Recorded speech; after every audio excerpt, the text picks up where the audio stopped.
Biologiya fani o'zi amaliy ijodiy ko'nikmalarga boy fan hisoblanadi, texnologiyalarga boy fan. Shulardan biri bo'lgan organik o'g'it tayyorlash texnologiyasini hozir sizlarga ko'rsatib bermoqchimiz tajriba sifatida.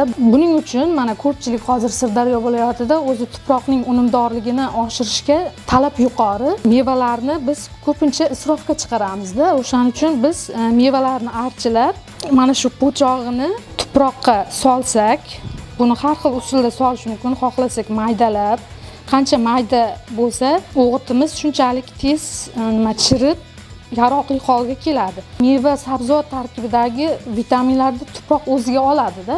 Keyin buni biz o'sha agorodimizga yoki oddiy mana bu uylarimizda o'stiradigan gultuvaklarga ham solib, mo'l hosil meva olib maqsadimizga erishishimiz mumkin.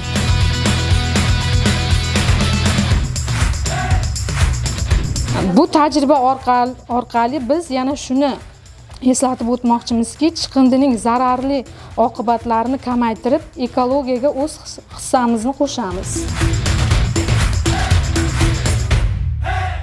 Biz biologiya fanini o'quvchilarga o'qitishimizda ulardan olgan bilimlarini hayotda qo'llay olish ko'nikmasini yaratishimiz kerak.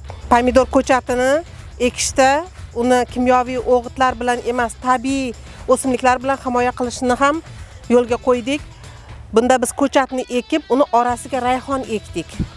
Bundan maqsad rayhon hasharotlardan mana shu pomidor o'simligimizni himoya qiladi.